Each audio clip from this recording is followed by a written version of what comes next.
So in this video we'll be looking at fractions and focusing on converting improper fractions to and from mixed numbers and showing you how to do this on your calculator. So when you have an improper fraction, now this is sometimes called a top-heavy fraction, but this is where the numerator or the top number is bigger than the denominator, which is the bottom number. We can write the fraction as what we call a mixed number. Now you may have come across a mixed number rather than it being called a mixed number, but this is when you're calling numbers like 3 1/4, 5 3/8, 23 and 7/9, etc. So when you've got like a big number, which we more mathematically call the base number, and a fraction that's attached to it. Now converting improper fractions to mixed numbers is kind of like the icing on the cake. So when you've done any calculation involving fractions, sometimes you'll end up with proper fractions where the numerator is smaller than the top number, or the numerator is smaller than the bottom number, which is more mathematically called the denominator, or you could end up with an improper fraction. And typically to gain that extra mark, you would therefore go on to convert that improper fraction into a mixed number. Now the key thing to note is that you can only convert top-heavy or improper fractions into mixed numbers. You can't do convert it a proper fraction into a mixed number. It only works for top-heavy fractions. And like I said, usually if a question was to imply you use the mixed number technique, it would usually say in the question, i.e. they would say write your answer as a mixed number. But later on, the more advanced level of mathematics you go, it then becomes kind of expected that you would then go on to convert any improper fraction into a mixed number. So let's have a look at the general method. So in generally what you would have, and I'd definitely make a note of this, and again if it doesn't make any sense, do not worry, because I will make sense of it after. And let me just get rid of that bubble because I'll go through an example. So here we've got a numerator and we've got a denominator. So here is our improper fraction. So improper fraction. And what we want to do, and the method you've got to use is the bus stop method. So first things first, the denominator always goes outside the bus stop and the numerator always goes inside the bus stop. Typically, most often, if you are going to make a mistake, you'd usually get these two things written the wrong way around, because obviously you think numerator is mentioned first, so you think that goes outside, when actually it's the opposite. Now, regards to this, now when you're doing your mixed number, as we expect, we're going to end up with a big number. Now, if I write this as A, this is going to be your A value. So this is going to be your big number. So whatever is on top of the bus stop is going to be your big number. The remainder, let's use purple, which is this number here, is going to go here, which I'm just going to write as B. And the denominator, which is always going to be the same, so whatever this is, so we've just put a bubble around it, that is going to be that number there. So this is going to be my C, A is going to be what number's on top of the bus stop, and the remainder will be the number that's on the numerator on your fraction. So for example, let's have a look through some examples of what we mean by that. Now I would definitely make a note of that particular sort of set of notation. I know it's can use algebra, but using it in this form, and like it's one of those things that when you practice you then think actually this is pretty easy, but the difficult thing is actually remembering what to do and what goes where.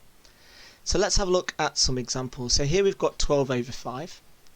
So here what I want to do is I'm going to have 5 outside the bus stop and I've got 12 that goes inside. So I'm going to count how many 5s go into 12. Now I'm just going to make that bus stop a little bit shorter. So here, how many 5s go into 12? Well, that's going to be 2, and my remainder is going to be 2. So the answer to this question is I'm going to have 2, the remainder is 2, so that goes there, and the denominator stays the same. Now what you will find is that you might be able to, depending on how good you are at dividing, you might be able to do this in your head. And if you are to do it in your head, it's actually not that bad. So here, if we look through the second question, we've got 43 divided by 8. So how many 8s go into 43? Well, that's going to be 5. What's the remainder? That's going to be 3. And the original denominator is 8. So it's 5 and 3/8. So here with number 3, again, I'm going to have a big number. Now this is another way you might want to set it up. So here I'm going to end up with these numbers here. Now the 6 is always going to go here, so that's always going to be the same. So the big number is how many 6's go into 53? Well, that's going to be 8. And then I count to myself, well, what's the remainder going to be? Well, the remainder is going to be 5. So the answer then is 8 and 5/6. And there is a final answer. Let's just write that out again. So we go from there. Now, when it comes to question 4, now one thing to make your life a little bit easier is to see, well, can I simplify the fraction? So whenever you get a fraction, always think to yourself, can I simplify it? Now, for this, it's not essential, but the earlier you simplify, the easier the sort of method is going to be. So for example here, I can simplify 76 over 12 because both of them are even. So I can divide both numbers by 2. So here I'm going to end up with 38 and I'm going to end up with 6. And I can halve both numbers because again they're both even. So that's going to be 19 over 3. Now again, I could have gone straight on to dividing both numbers by 4, but I wasn't to know that, so I just kind of went through the process of simplifying. So 19 over 3 is my equivalent fraction. So this is what I need to then go on to convert. Now here I'm going to then see, well, how many 3's go into 19? Well, that's going to be 6, with remainder 1, and the original denominator was 3. So there's my answer of 6 1/3. Now if I wasn't to do that, let's say I'm quite good with my 12 times table, I'm thinking, well, okay, how many 12's go into 76? Well, that's going to be 6. My remainder is going to be 4, so it's 6 and 4/12. Now that and this fraction are the same. However, one thing that you kind of need to note is that we can simplify 4 and 4/12. And 4/12 simplifies to give you 1/3, sorry. Because I can divide both numbers by 4. And lo and behold, we've got our same answer.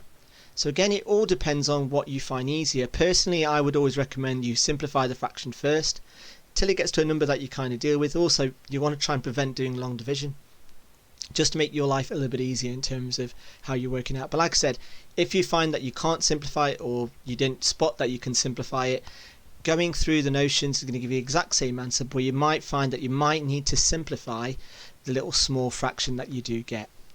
So let's have a look at question 5. So again, I notice straight away that I can divide both numbers by 10. So I'm going to get 23 over 2. So I'm thinking, well, how many 2's go into 23? That's going to be 11. And I've got 1 over 2 remainder. So there is my final answer. And then finally with question 6, again, I'm going to divide both numbers by 2. So I've got 232 divided by 2. Or I can actually just work it out normally because I'm looking at tens. So how many 10's go into 232? Well, that's going to be 23. And the remainder is going to be 2 and 2/10. So then what I then need to do is I spot, let's just get a different colour highlighter, let's go for yellow. So I can spot that I can actually simplify this little fraction, and 2/10 simplify to give me 1/5. And there you go. So here I didn't bother simplifying at the start, but what I did do is I simplified the answer that I got to get my correct and simplified answer.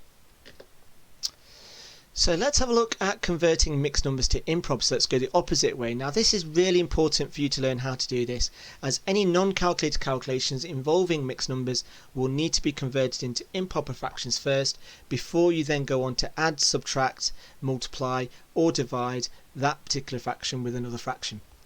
Now the method to convert mixed numbers to improper fractions is probably best to do it using algebra. So here what we've got is I'm going to end up with, in a mixed number, I've got a big number, I've got my numerator, which in this case is b, and I've got my denominator, which is c. So usually a mixed number would involve this sort of pattern. Now to convert it, what we need to do, now the method is probably this. Now this is what you need to be saying in your head. So to get the numerator, I need to multiply the big number by the bottom number and add it to the top number. Now when we're talking about bottom and top, we're talking about numbers in the fraction, and when we're talking about the big number, we're talking about a. And the denominator will always stay the same. And the key thing, like with most fractions, what we need to do is check to see if we can simplify it. So let's just go through a quick simple example. So let's say we're going for 4 and 2/3. Now to start off with, my denominator is going to be exactly the same. So let me just highlight that. So this 3 is going to be the same here. So the only thing I've really got to do is find out what the top number is going to be. Now to do this, what I need to do is do 4 times 3, so the big number times the bottom number, I'm going to add it to the top number. Now if I simplify that, 4 times 3 is 12, plus 2 is 14, so the final answer is going to be 14 over 3. Now obviously the algebra does help, but if you can remember what's in that little bubble, well, in both the inner bubble I should say, then it will make your life a little bit easier in terms of what you should be thinking. And that there is you. Now, so let's have a look at some examples. So here what we're going to do is we're going to quickly answer all of these questions. So we've got 10 questions for us to simplify. And again, what we're going to try and do is we'll try and do these relatively quickly, because they should be relatively quite quickly. And let's see if we can do it. So here we're going to do, now I'll break it down in terms of this. So our first denominator is the same, so that becomes a 3. So I'm going to do 2 times 3 plus 1. And that gives me 6 plus 1, which is 7. So the answer then is 7 over 3. With number 2, I've got 5 and a half, so I've got to have a 2 at the bottom. So I'm going to do 5 times 2, which is 10, plus 1, which is 11. Number 3, I've got, again, I'm going to have 3. So here I've got 7 times 3, which is 21, plus 2 gives me 23. And there you go. So you always want to check to make sure, can you simplify? And again, I can't simplify any of those. So for number 4, I've got divided by 4.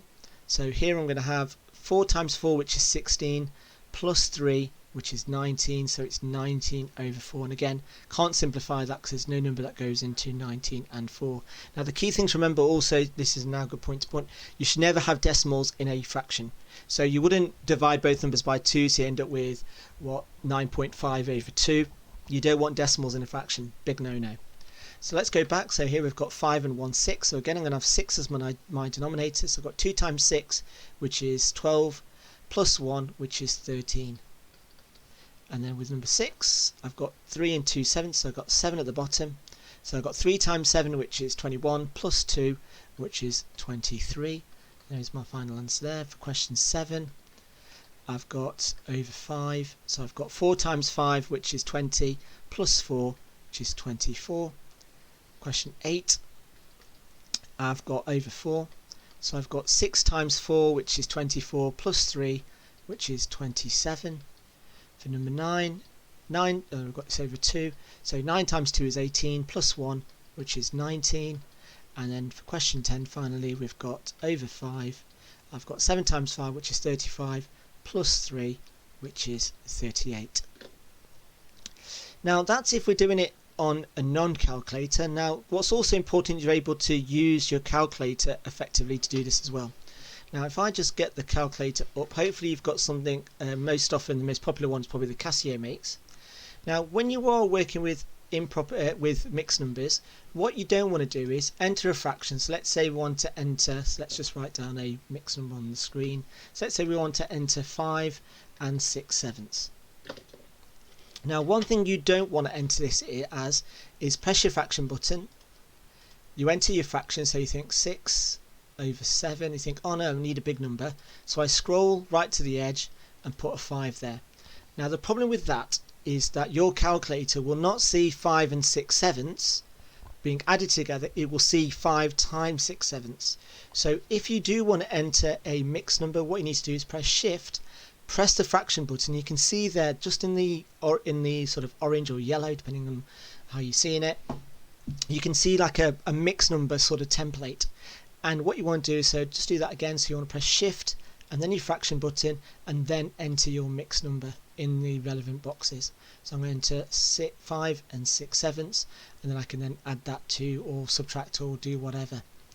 Now let's say you've got improper fractions, so let's enter, let's say 58 over 7, let's say, and you press equals. Now your calculator will just give you as is simplified. So if I ended up with a simplifiable, that's not a word, let's go for a fraction that we can simplify. So let's go for 984 over 16, let's say. Now obviously with both even numbers, so we know that we can definitely divide by 2, and it simplifies to give me 123 over 2. Now let's say I want to convert that into a mixed number, so the calculator automatically gives it to me as an improper fraction. It's absolutely fine. But if I press shift and the SD button, you can see that it automatically converts it into a mixed number for me. So if this was a calculator paper, all I'd need to do is just enter on my calculator, and again let me just go through it again. So if I had, let's say 18 over 10, press equals, it simplifies the fraction for me if it can, but it still leaves it as an improper fraction. And then if I press shift and then the SD button, it automatically converts it for me as a mixed number. Now if you haven't got a Casio calculator and you've got one of the older scientific calculators, then what you need to do is look out for a button that looks like this. Now if I wanted to enter 5 and 6/7 using this button, because you don't have a fraction button or you don't have one of the newer Casio calculators, how I'd enter this number in is you press 5, then press the ABC button, then press 6, then press the ABC button, and then press 7. Now how this will come up on your calculator, it will come up with like a little, it'll come up like that, or it might come up like this. So either one of those would be absolutely fine, but that's how your calculator will represent a mixed number. Now let's say you want to do 3 1/3 plus 4 2/5, then what you need to do is just enter your how you'd enter it on your calculator. It would look something that looked like this, and press equals and it will give you as your mixed number. Now if you do end up with something that looks like that, and again this only applies if you've got an ABC button on your calculator, like I said, a lot of the newer Casios don't, and let's say you ended up with, well let's work this out. So let's get the calculator back out and reset. So we're going to do shift, I'm going to enter 3 1/3, scroll across, plus shift fraction button 4 2/5 equals, and again it's given to me as an improper fraction, so that's 116 over 15. And let's say because it's an improper fraction, I then want to convert that into an improper fraction, into a mixed number rather, and that's going to give me 7 11/15. So 7 11/15.